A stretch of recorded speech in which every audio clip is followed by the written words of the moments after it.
Hello, everyone, and welcome to Gay Men Going Deeper, a podcast series by the Gay Men's Brotherhood where we talk about personal development, mental health, and sexuality. Your hosts today are the fabulous three of Matt, Callan, and myself, Michael. Today, we are talking about the fear of judgment. This topic comes off the heels of our last episode about the power of vulnerability. And the fear of judgment is something that I think stops a lot of people from being vulnerable in the first place. So we wanted to dig a little bit deeper on this one today. So I can say from my perspective that I have actually done a lot of my own personal growth on this topic over the years. And it is like night and day from when I was, let's say, a kid to even in my 20s to even till now. So I want to hit the ground running with one of my favorite truth bombs of all time. And so accepting this one hard truth can literally change your life. Ready, guys? People don't like you. People don't like you. They don't.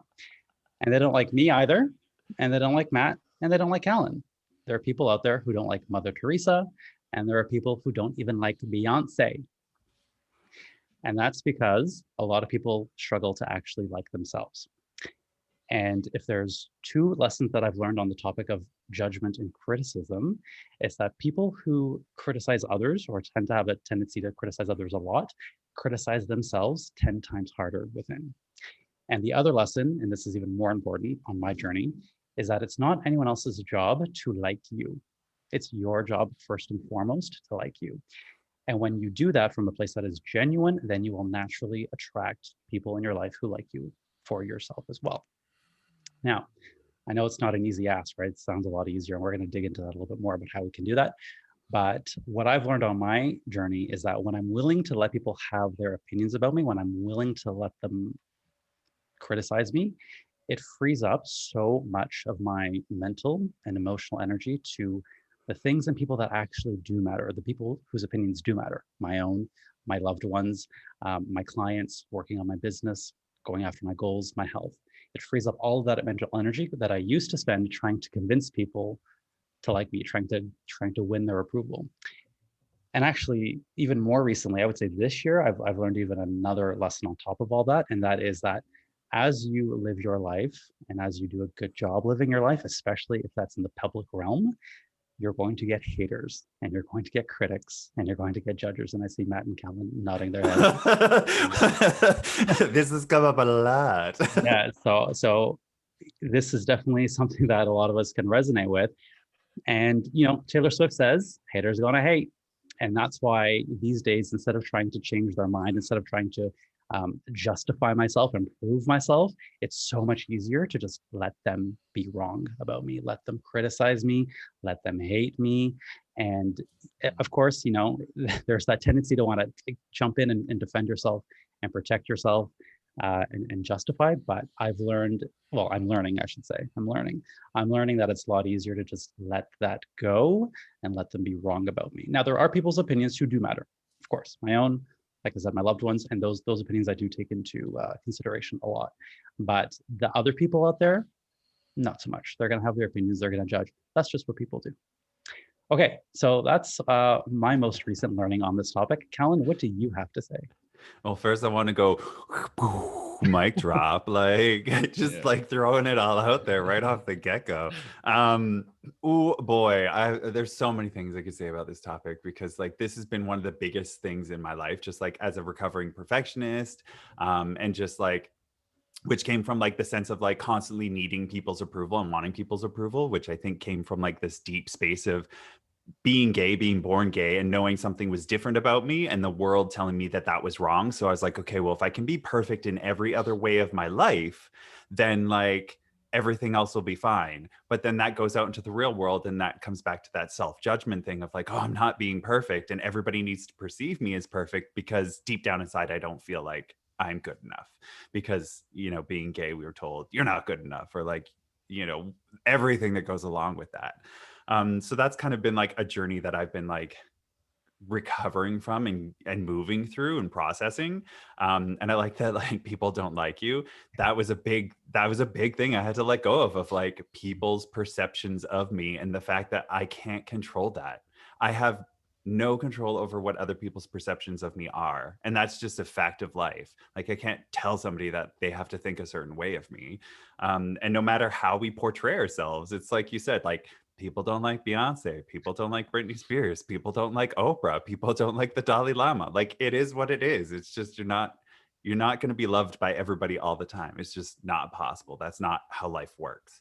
And so going on that journey for me, I think a lot of that started to shift specifically when we started the Gay Men's Brotherhood and Gay Men Going Deeper podcast, because I think the piece of the puzzle that was missing for me was a support system and like true love and compassion and caring, and people going through the same shit that I was going through, to be like, oh my God, I get it. I've been there. We are there. Like, we get haters not all the time, but we get haters in the private Facebook group. We have people freaking out. We have people calling us all sorts of things and throwing all sorts of things at us.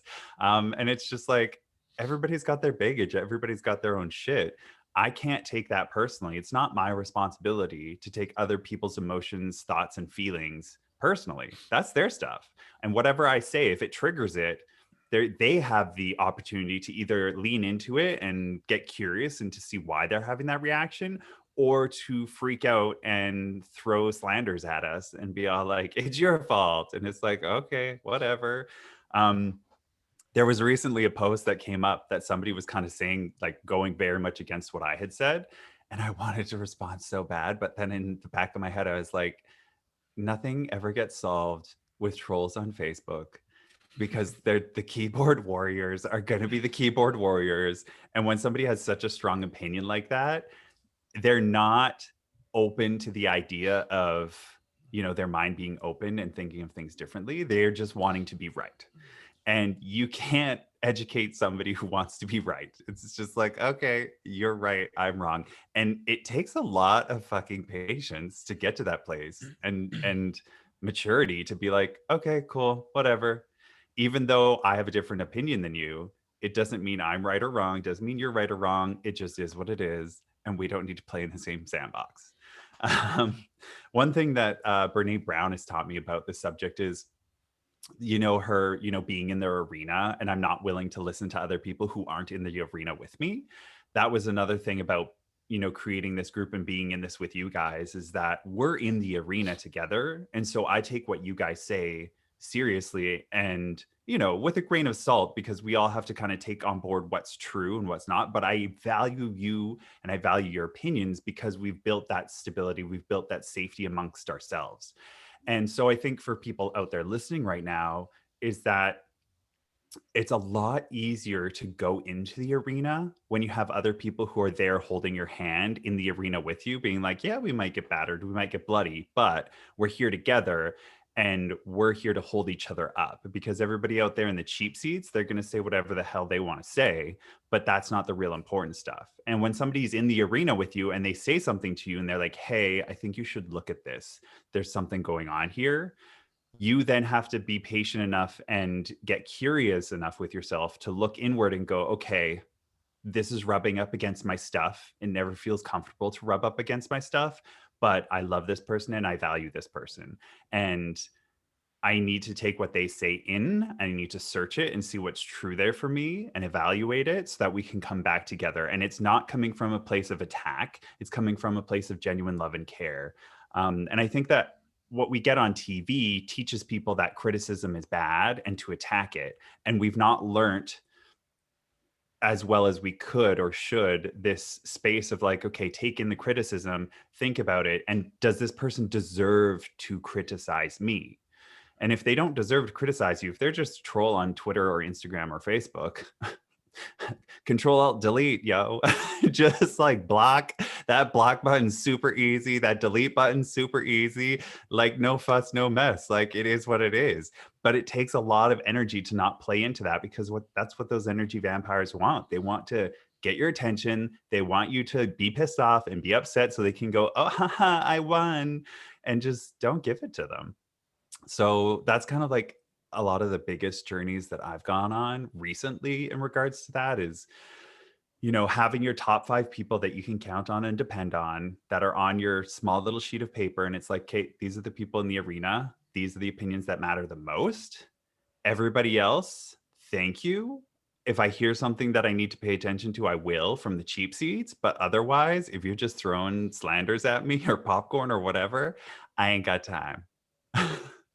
So that's my little soapbox moment. Yeah, lots there from you guys. I feel very stimulated right now.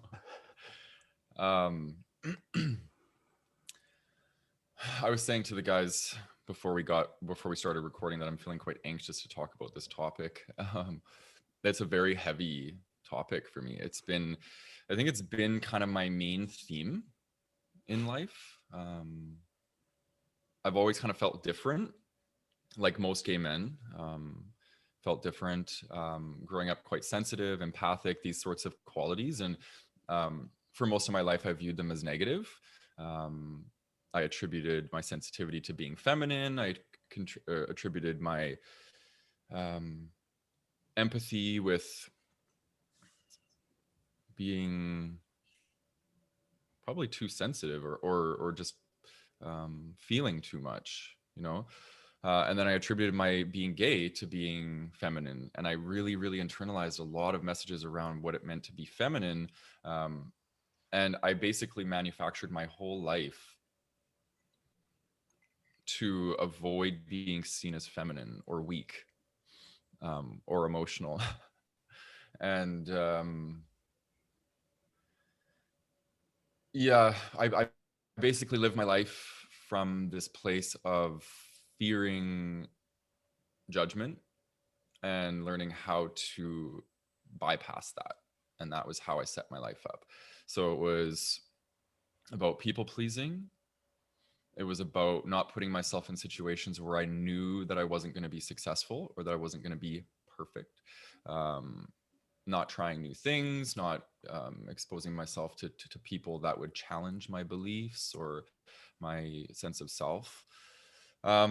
And I really lived a very rigid existence for a long time. And I think just in the last few years, I've really opened myself up to the whole notion around authenticity, and you know, my brand is inspired to be authentic. And I think that's been my journey is being inspired by people around me, different spiritual teachers, different personal development coaches, and on what it means to be authentic.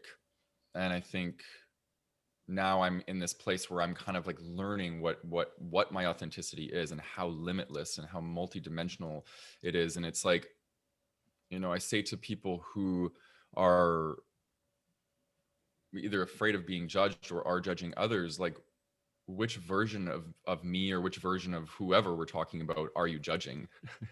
You know, like the version I'm showing up today, okay, cool, well, what about the version I'm going to show up tomorrow and the next day and the next day? Like I'm multi-dimensional, I'm multifaceted. Like, so it's like, I just think that that's the most beautiful aspect of authenticity work, is that it's like you get to show up as whoever the hell you want.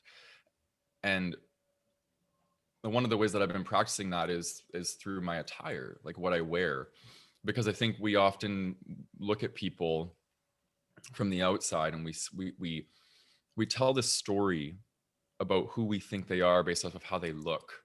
And there's a really cool practice in authentic relating that's, you tell the person, this is the story that I'm telling myself about you. Is this true? And you give them the power to tell you and teach you who they are. And it's a really beautiful practice because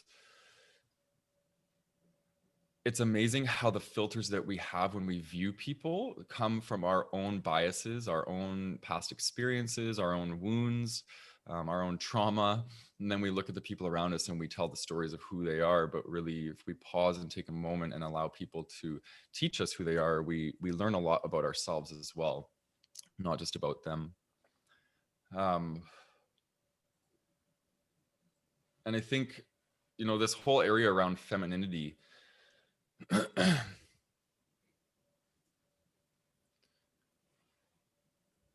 it's so alive for me right now, and I'm just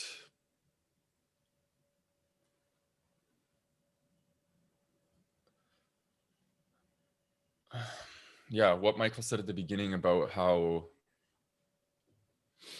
the judgment that we fear from other people is just a judgment that we are sending to ourselves. We're criticizing ourselves. And I think this has been such a heavy area for me. And um,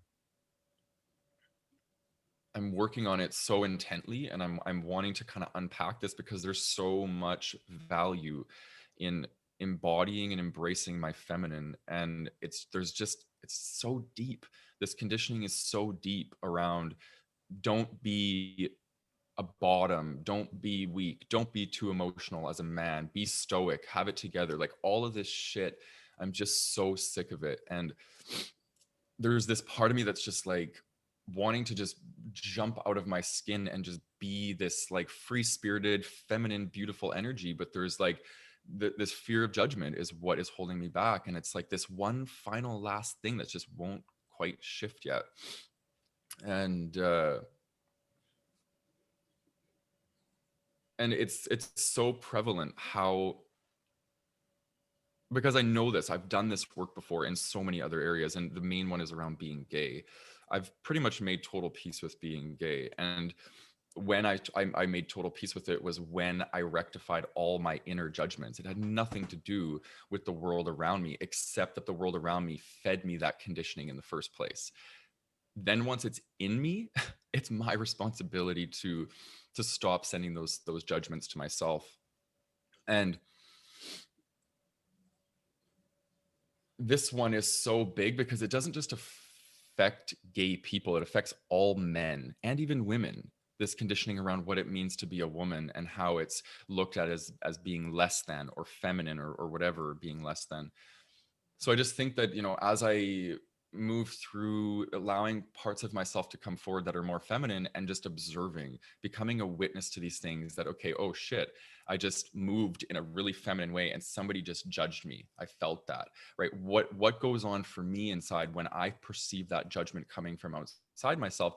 Do I reinforce that judgment with a judgment of my own, or do I choose to breathe and just let it go? You know what I mean? And then move on to the next moment where my authenticity can be celebrated in a new way, right? It might be whatever. So this is just it just feels very heavy for me right now because I'm moving through it. It's very much alive within my experience right now. And it's showing up in all sorts of ways. And one of the main areas that it's showing up for me is in the area of sex. And sexuality. Like, what is it? There's a part of me that's shifting, and I can feel it. What I desire sexually is changing, and there's shame around that. There's shame around bottoming, wanting to bottom more. And I think we need to do an episode on this, bottom shaming. 100%. I'm not quite ready yet, though. There's a reason why it hasn't come. But yeah, like, just, I don't know. So there's just this whole area, and I know so many people can relate to this, because as gay men, that we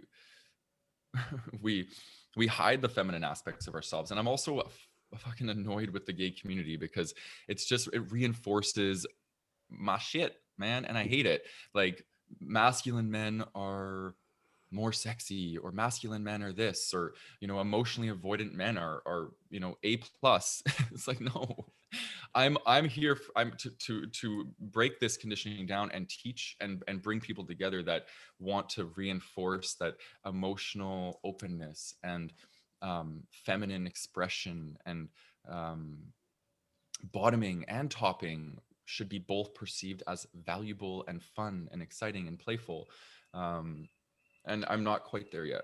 So I'm moving in that direction, which feels good. So I'll stop there for now.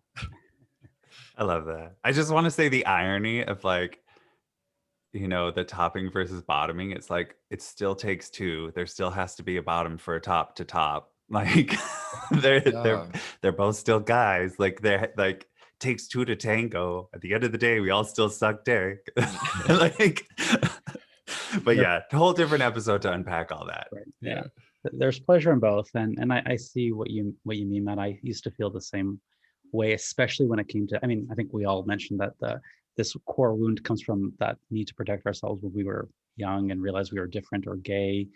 For me, that played out in a slightly different story. My coping mechanism, or what I learned as a child, was I couldn't express who I really was in that more feminine way. So I learned to be that being invisible, that hiding myself was safe.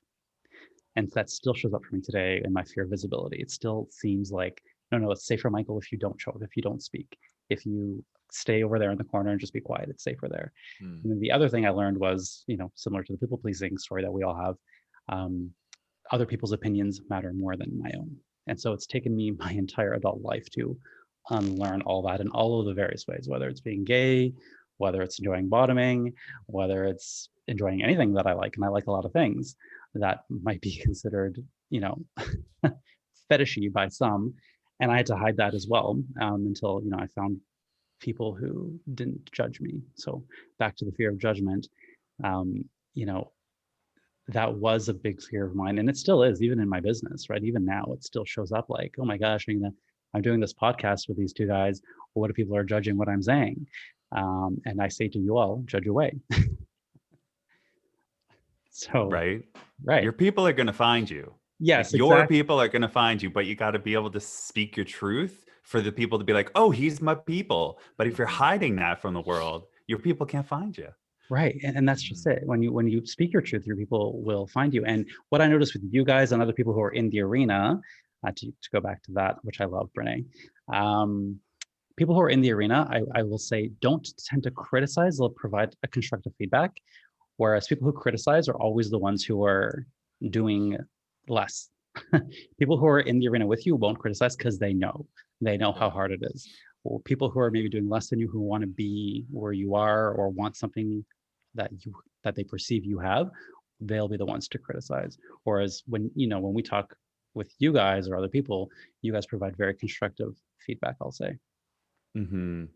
Yeah, this reminds me of the conversations I had with Jordan Bach, because I asked him specifically, because he's had a lot of success social media wise and professionally. I was like, well, how do you deal with the haters? And he was like, Control Alt Delete, like block, delete. He's like, you don't have time for those people out there who are just like throwing shit at you, because at the end of the day, you can sit on it and ruminate on it and like look at it all and read all the horrible comments and all the things they're saying, but is that really going to help you in the long run? Like, there might be a constructive criticism in and amongst all of them, but it's better to look at the people who you have around you, be like, am I going crazy? Like, what is this? Okay. And it's not surrounding yourself with people pleasers. It's surrounding yourself with people who are going to hold you to the highest self that you can be. And so if you do something out of alignment, they're going to call you on it. If you're in alignment, you're like, people are reacting really, really crazy right now, and they look at you and go, no, it's okay. You're just going through some shit right now. I've been through it as well. And I think that's what we do for each other, because when shit gets thrown at us, it's like, nope, been there, totally. I get it. It sucks, but like, we're going to get through that. Yeah. I think it's very normal also. Like, I want to kind of normalize judgment, because as human beings, I think it's just part of what we do. We need to take somebody and we need to put them in this box so we can feel like, okay, this is how I need to interact with them, right? And this is the conditioning, because we don't have to be like that. I shouldn't say we have to. We don't have to be like that. We can work through our traumas, our wounds, all that sort of stuff. And then we can get to a place where people can be boxless, because we don't feel like we need to make them safe by judging them and conceptualizing them.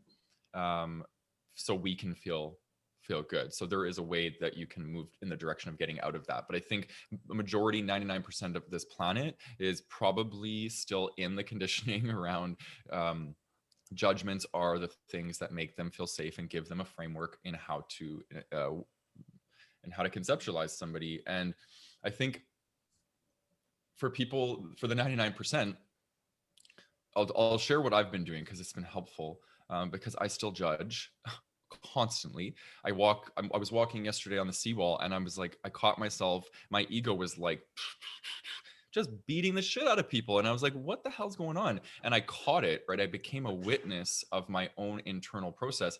And I caught it and I was like, holy shit, what's going on here? Why do I feel the need to hurl these judgments at people? And there's a couple things. So peeling back underneath that layer and looking at it, okay, well, what's going on for me? Why is my ego all revved up and wanting to hurl judgment at people? What needs to be tended to within? Am I feeling judged? And I know a common theme for a lot of people in the realm of judgment is I load up my gun and I start shooting before I get shot at, right? So, reject before rejected, judge before getting judged, criticize before getting criticized. And I think that's what a lot of us do, right? We have our gun loaded, safety off, and we're ready to shoot off a judgment before it comes at us. And so that's likely what was happening with me yesterday. Was I was just feeling like, okay, I don't want to be judged, so I'm going to have that kind of calloused, energy or whatever. And then the other aspect of it is the witness consciousness.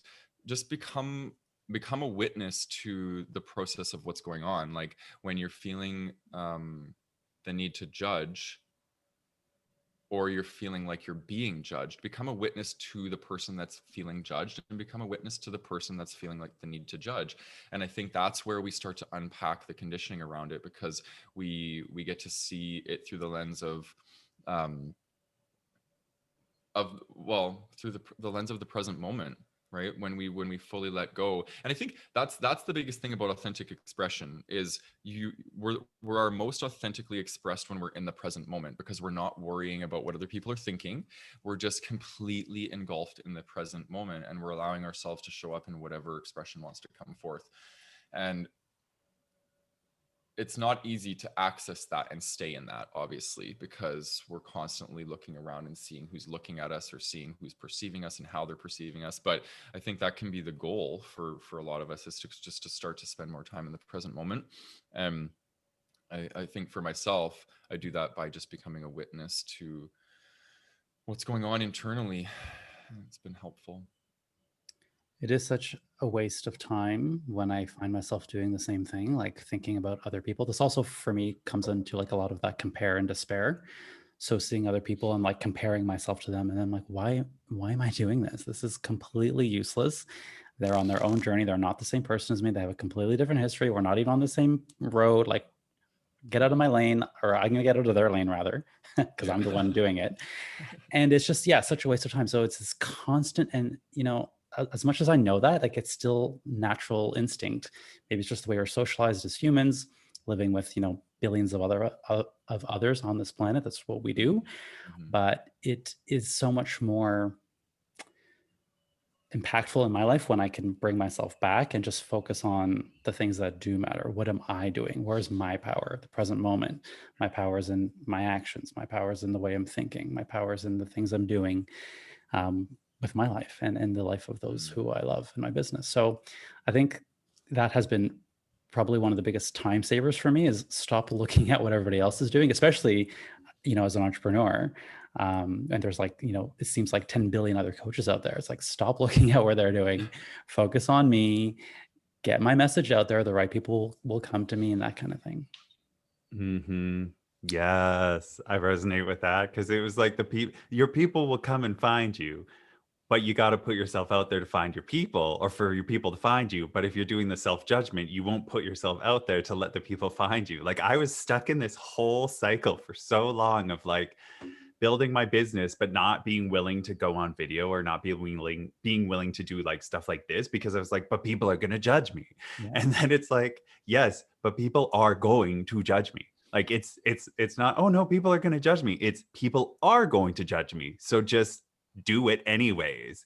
Yeah. You're going to feel that fear. You're going to feel all that stuff, but do it anyways, because the more we do this, the more people get to know us, the more they're like, oh, I'm your people. I like your vibe. I like your energy. But you don't give them the opportunity to do that if you don't put yourself out there. But it's that scary cycle of like, oh no, can I? And that's why it always comes back for me to community, and like those people who, will hold you up. Because if you have that safety and security and that support system, then that's what's going to hold you up. And that was a big missing piece that was in my life. I was like so the lone wolf, like separated family. Parents didn't really care what I did when I was growing up. Like I just had this thought the other day about like safety and security as a kid. Like my dad and his girlfriend constantly, I would be like at a friend's house until like whatever, like 8, 9 o'clock at night. And it would be like a solid maybe hour walk away, or like a bus ride or whatever. And it's like 9 o'clock at night. I'm like between the ages of like 12 and 15. They're like, oh, get the bus or walk. And like there was no regard for safety of like, oh, whatever. And it's just like the world was a safe-ish place where I grew up, but it also wasn't a safe place. So it was just like as a child, just felt so uncared for that I was like, oh, I can't depend on anybody. I can't count on anybody. I have to count on myself.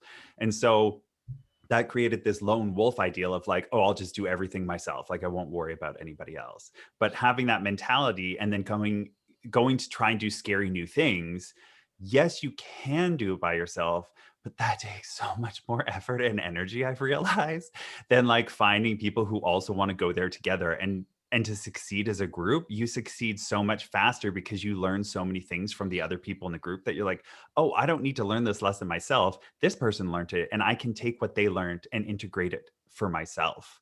That's one thing. The other thing that I want to say is that what really helped me kind of push through things is realizing that people are just selfish. And that's not a bad thing, but people are so selfish and we're so self-absorbed in ourselves, which is fine because like we're the only people in our own heads 100% of the time.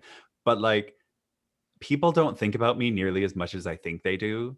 And when I put stuff out there, there's not hundreds of people out there being like, rolling their eyes and like over it. Like people just don't care that much because they're in their own world. They're stuck in their own shit. So it's just like, people don't really care as much as you think it is. So it's just like, put out the videos, do the thing, make the mistakes, try and fail, because at least you can, at the end of the day, say that you've tried and that you're working on it and you're doing something, instead of the people who are judging you. Even if there are a few people who judge you, who are like, oh, you tried and you failed. Oh my God. It's like, yeah, but at least I tried and I failed. What have you done? I mean, you don't need to turn it on them and be negative like that, but it's like, well, what have they done? Are they doing the exact same thing that everybody else has done because they're afraid to break the mold and they're afraid to be their authentic selves? And you're over here being your authentic self and they're judging you for it? Fuck them. That's their problem. That's not your problem. You're there. You're trying, So let people be selfish. You be selfish too. Do your own thing. Because at the end of the day, I'd rather slide sideways into my grave being like, I fucking did that and I did all of it and I tried everything, instead of being like, oh, I wish I'd tried that thing and I wish I'd not cared as much about what other people thought of me. Yeah, I love that. People are going to judge you anyway. That is one of my favorite mantras. People are going to judge you anyway. So might as well do what you're going to do and make it worth their while. Yeah, Exactly. That was my story when it came to sex and sexuality. I tried to, like, when I first came out, I was like, okay, I'm gay, cool, but I'm going to appear to be like straight acting. At the time, that was the word that everybody wanted. Oh, I'm looking for straight acting guys, which I don't condone that by any means. But So damaging. I know, but I tried to put on that persona, and then eventually I was like, I don't like this. I am not that guy. Like, I just want to be me. I want to say things that I want to say. I want to express myself the way I want to express myself, regardless of how it's perceived by others. And then once I started doing that, so here's what happened. The people who liked me for me didn't care. They're like, cool, we love this, good job. The people who had a problem with it had a problem with it. And that told me a lot about them and their relationship with me and our relationship. Was it a genuine connection? Clearly, no, it wasn't, because when I started to express myself more, when I stopped people pleasing them, they were not happy, clearly, because I built my life around people pleasing them. So all of a sudden, I'm like, you know what? I'm not going to do this anymore. I'm going to do me. They had a big problem with it. And then through that, I learned how to better deal with criticism, judgment, to the point where now it's almost like I have a visceral reaction to when people don't let me be me. It's almost like I've gone the other side sometimes. And I'm like, no, you are not going to put me in a box. This is who I am. Take it or leave it. Get the fuck out of here. Goodbye. So that a lot, that came from my people pleasing story, because I just feel like I broke the shackles off. And I mean, in some ways, I still am today in my own way.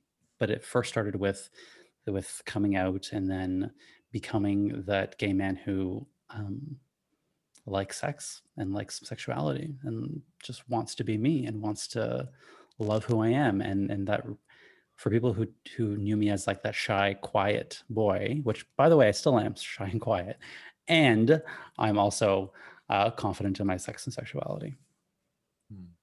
Mm-hmm. One of the things that stands out from what you said, it reminded me growing up where people would, and actually mostly women, believe it or not. I grew up with a lot of women. I hung out with a lot of women, but they, whenever I would meet people, new people, they'd be like, "Oh, like you don't act gay at all," like, you know, and it's almost like a compliment, and I'd be like, "Oh, thanks," you know, like, and then now I'm just like, "Fuck you!" If somebody says that to me, like, what is that even supposed to mean? You know, like, I just think so, and then that just reinforces this heteronormative crap, you know, around like, oh, you know, you're less than if you're gay. So like, oh no, you know, you don't act gay, because if you did, that would be a bad thing. And I'm so anyway. Yeah, I fucking hate that. I just want to say. Yeah, I know, it drives me nuts. And then that just reinforces my whole thing around I have to be masculine, I have to be straight acting. And I do want to talk a bit about shame, because I think shame is like so prevalent in this conversation, because the shame is the birthplace of why we have fear of judgment in the first place, right? Because we have shame for who we are. And I think as gay men, you know, fear of rejection, fear of judgment are like two of the most common things I work with all my clients. And shame is a huge underbelly of all of it. And I think on the journey of moving towards becoming more authentic, you know, we have to work through our shame. And that's obviously why we started the Brotherhood, is because we want to take people on that journey from shame to authenticity. And I think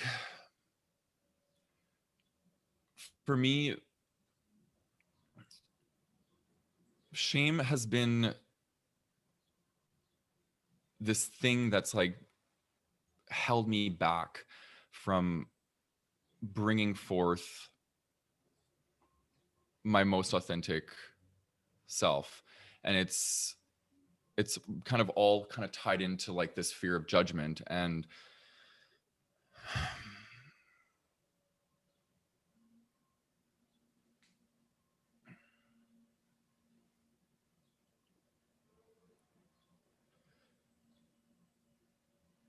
yeah, I think it's just it's really important for us as gay men to have community. That's what's coming through right now. Is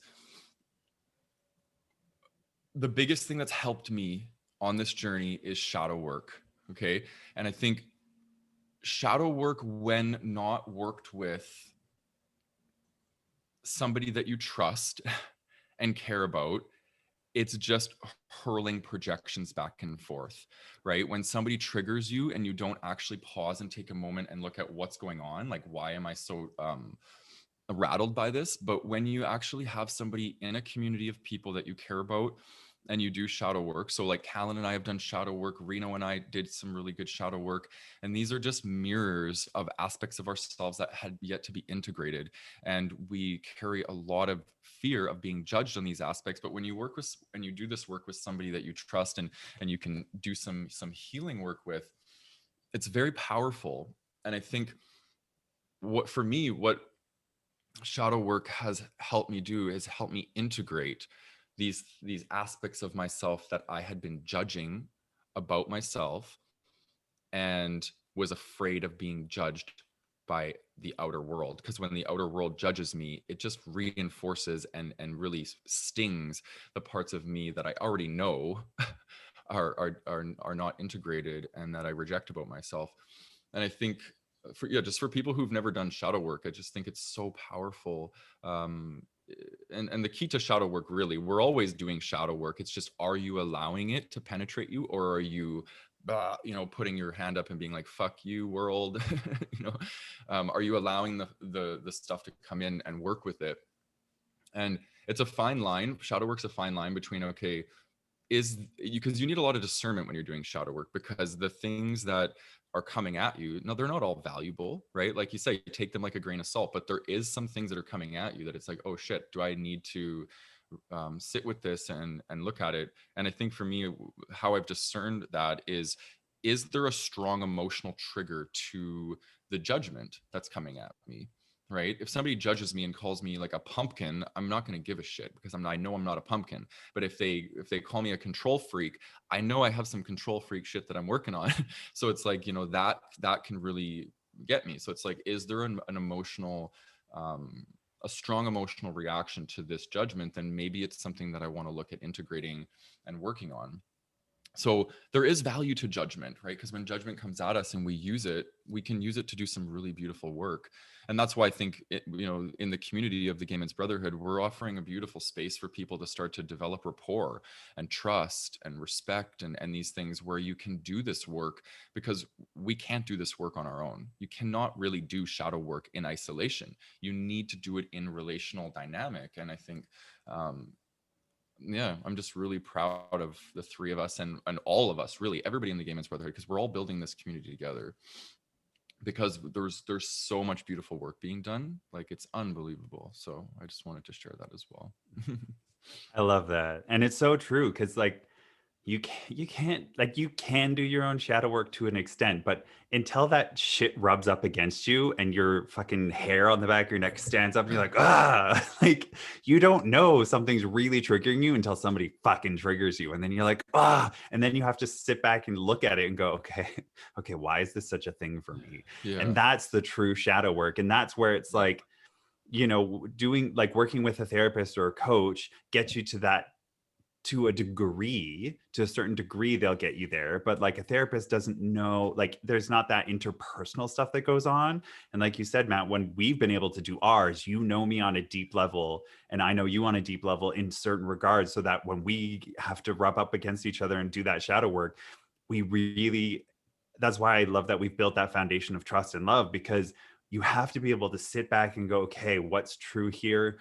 Why am I getting so rattled up? What do I need to look at inside myself? Mm-hmm. And that's a constant journey. But the more that we do it, the more that stuff can kind of get left behind, because we've processed it and moved through it. And then there's always going to be something new. And it's not ever going to perfectly go away. There's always going to be stuff that comes up, but it'll be evolved stuff and change stuff, so that you don't have to keep repeating the exact same thing over and over again. It's like, you know, people in these relationships that they constantly are in the same, you know, that one friend who's just always in that same type of relationship with somebody else, and you're like, haven't you learned your lessons yet? like it's because they're refusing to do that shadow work of sitting with it and be like, hey, there's shit here that we need to look at and deal with. And like working with a therapist and stuff is the first, like one of the first steps in doing that work, because if you can process it with somebody else and first have the communication and conversation around it, at least that gives voice to the shame. Like you got to name it. No, you what name it, to name the shame to like reclaim. You got to name the shame to reclaim. That's it. I'm putting my stamp on that one right now. You got to name the shame to reclaim. Copyright. So yeah, right. Because if you don't name it, if you don't give voice to it, it's those shadows grow so much bigger in the backs of our minds and in our deepest, darkest places. And when we let them fester, that's when all the shit's going to hit the fan. But if you name it and you can look at it and go, I don't like this. This is awkward. This is uncomfortable, you know, but at least I'm looking at it and at least I can start the conversation around it. It energetically changes it.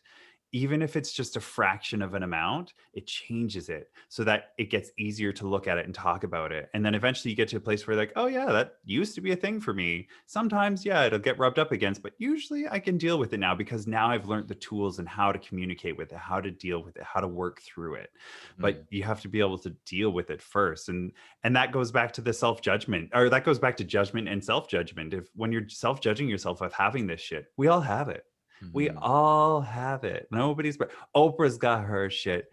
Ellen's got her shit. Like everybody's got their own shit, you know? So by self-judging, you're not letting yourself move through that process of growth.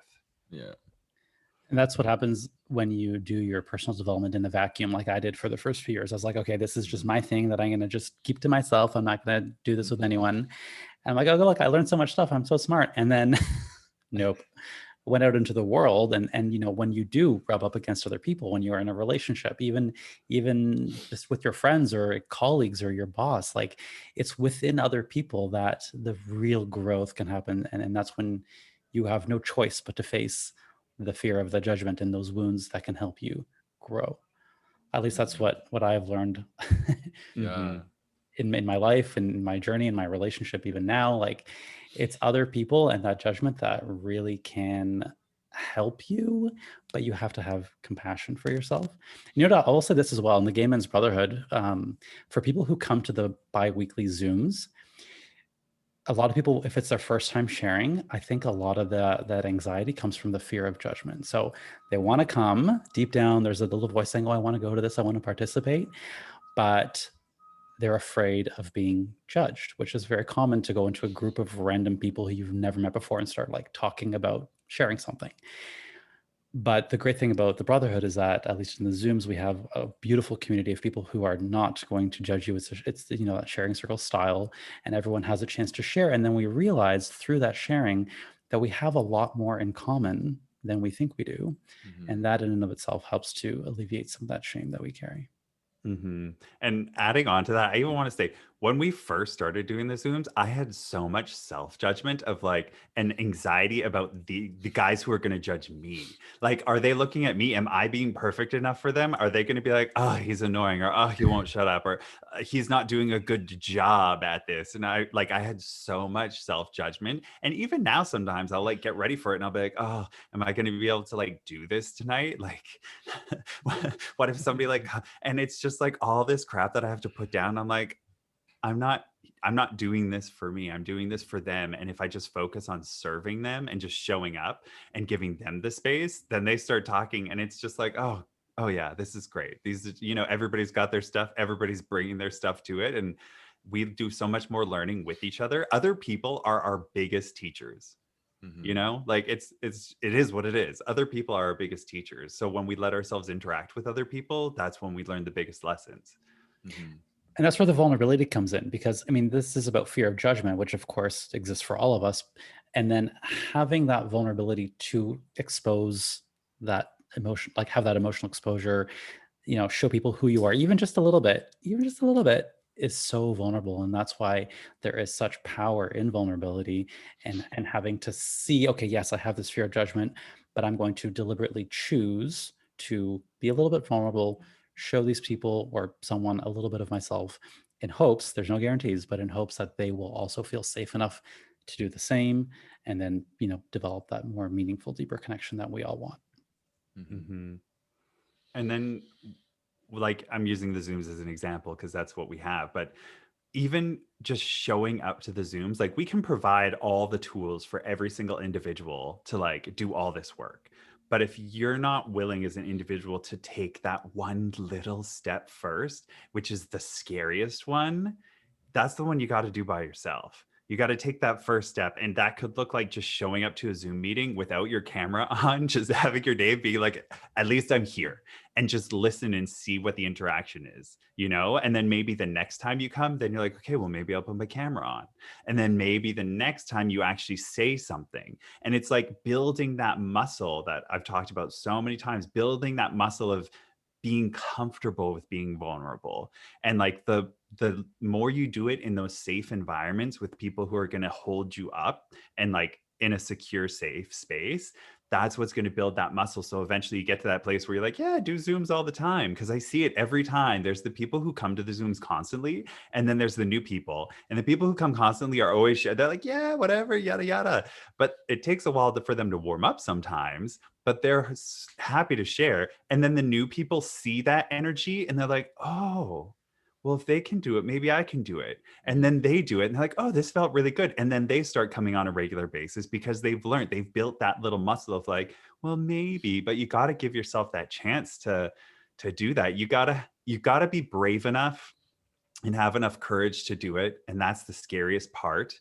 And being brave and being courageous doesn't mean you don't feel fear. It means that you feel it and you promise yourself you're going to do it anyways because you're worth it.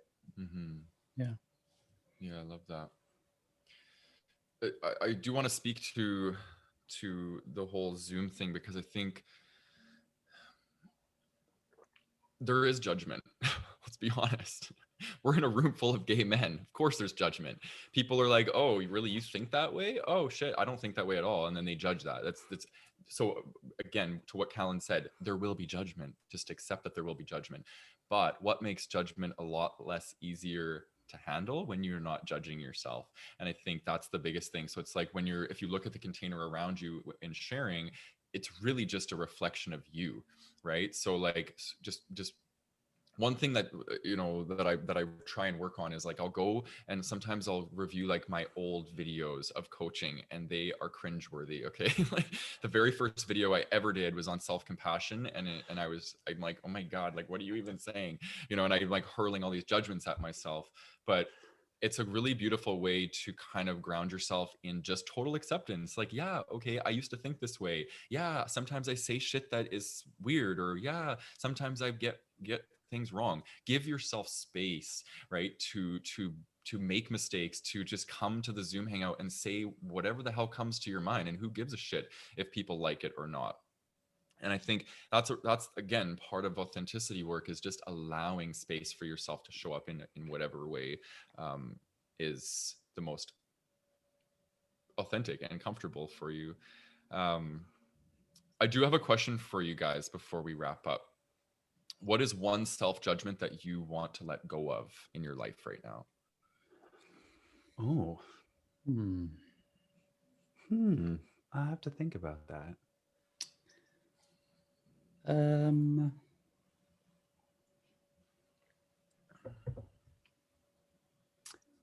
I think that this one comes down to like body image for myself, and I don't get it why, because like in my head, so my type that I like a huskier guy, I like a bigger guy, I like a thicker guy.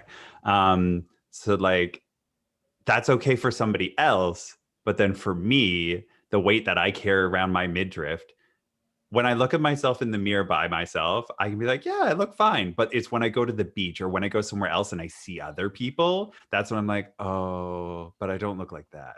So it's like it always jumps back in secretly, even though I look more similar to the guys that I'm attracted to than I'm not attracted to ripped abs and like all of that. Like that, I have zero interest in that. Yet for whatever reason, it's still so programmed and ingrained into my brain that that's what I need to look like. But that's not the kind of guy I like. And that's not what I think the other guy's gonna. I mean, I try not to judge what other people are gonna like, but that's what it comes down to, is I'm judging what I think other people are gonna like. And I'm like, oh, well, even though I like this, I know a lot of other people don't like this, so I need to live up to their standards. So that self-judgment of that, that's what I think I'm going to really work on this summer. That's one of the things that I want to work on, because I've always felt so uncomfortable with my shirt off. Like, oh, if I'm sitting like this, like I have some belly flub that's like hanging over, or like I'm super white.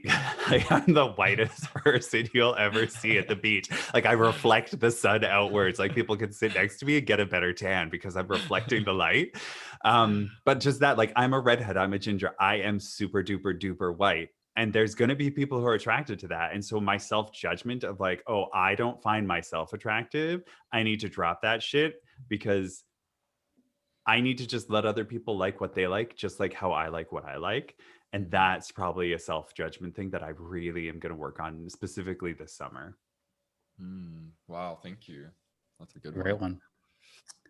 Okay, I have had time to think about my answer. And you know what it is? For me, it's one that I've shared already, but it's that same self-judgment of visibility. Like I'm looking at myself right now and there's a part of me that's like chirping at me, right? Or if I re-listen to a video, or if I watch something similar to what Matt was saying, I'll just be like, ugh, like, why'd you say that? Why'd you do that? Blah, blah, blah, blah. Like my hair is wrong. My teeth are all fucked up. Like I'll find the most critical things to say about myself, and then it's again, it's not very useful. So for me, it's the self-judgment of showing up, speaking, allowing myself to be heard, allowing myself to be seen. Even though I do these videos all the fucking time, you would think it'd be easier. No, my friends, I still have to deal with it. So, I mean, mine's the same. Mine's the same as it has been for the last year. And you know, I'm hoping it'll go away, or The good thing is this, I am getting a lot better at it, and I'm not letting my own judgment stop me from going after the things I want to do. I am worthy of showing up. I am worthy of being heard. I am worthy of being seen, whether people like it or not, doesn't matter. How about you, Matt? Well, I would say the main one would be the feminine, but if I was going to come up with another one, I'm excessively hard on myself. I put a lot of pressure on myself, and I'm always thinking about the next thing. What can I do? I'm working with a coach right now, which I've talked about in previous episodes. And one of the main things that I'm working on is like, just allow yourself some time to just not do anything. And like, I beat myself up when I'm doing nothing. Like I should be doing something. And, I've got like a zillion tasks. I'm like building 3 businesses, you know what I mean? It's like, just chill, like relax, Matt. And when I can't, and it's so hard. So I think the judgment for me is I put pressure on myself that I have to constantly be achieving. And there's a part of me that doesn't want to let that go, and I don't think I will, because I like being an achiever, and I like having high standards of things that I achieve. But I do want to embody again more of the feminine, more of the yin, and just allow myself to just be. Don't always do. Yeah. Amen.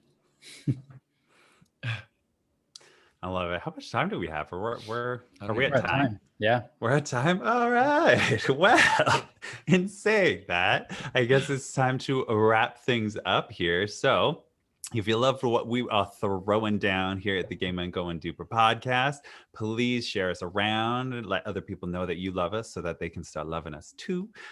Give us a thumbs up if you're watching this on YouTube, and hit that subscribe and hit that bell so that you can get notified every time we put out new episodes on Thursdays.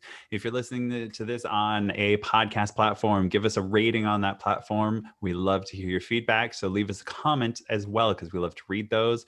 And also comment in YouTube. We're getting a lot of YouTube comments, and I'm loving them. So more comments, please. Those are fantastic.